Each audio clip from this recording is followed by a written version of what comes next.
Okay, so I went to Hebrew school, and in those days we called it cheder, and it was unusual for girls to go to Hebrew school. Normally the girls in our congregation went to Sunday school, but my parents wanted me to go to Hebrew school, so it was here. I went Tuesdays, Thursdays, and Sundays. Mr. Zeidenfeld was my teacher, and I was absolutely terrified of him.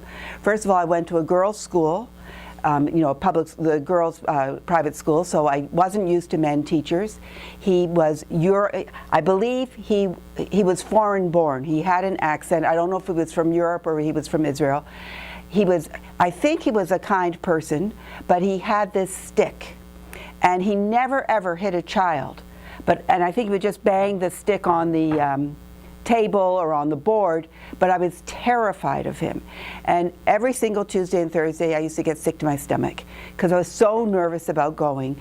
And Miss Croach was our other teacher, and Miss Croach also taught at the Jewish Community Center on Delaware Street. So finally my parents realized I was so sick to my stomach because I was scared to death. So they switched me over to the Jewish Community Center, where Miss Croach was my teacher. And in terms of Miss Croach had been my father's teacher here in Hamilton. So Miss Croach came as a young woman to Hamilton. Daddy was born in 1922, so I don't know. So she must have been here in the late 30s, early 40s. That's when she started her teaching career in Hamilton.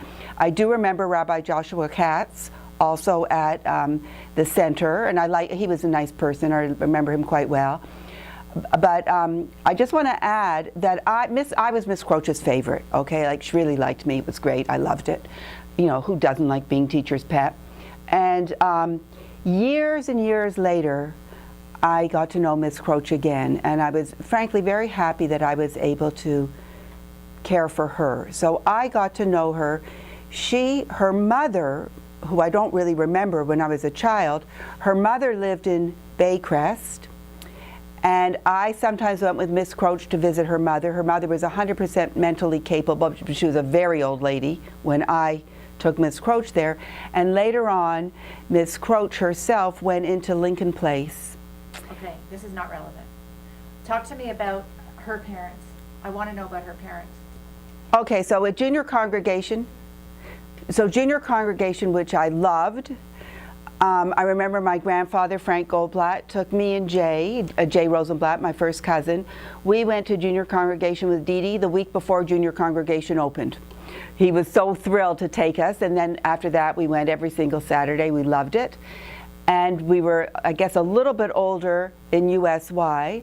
And I remember Ray Miller and Nate Sherman were the two adults who were in charge of the youth and the youth programming, and we loved them. We looked up to them. They were lovely men.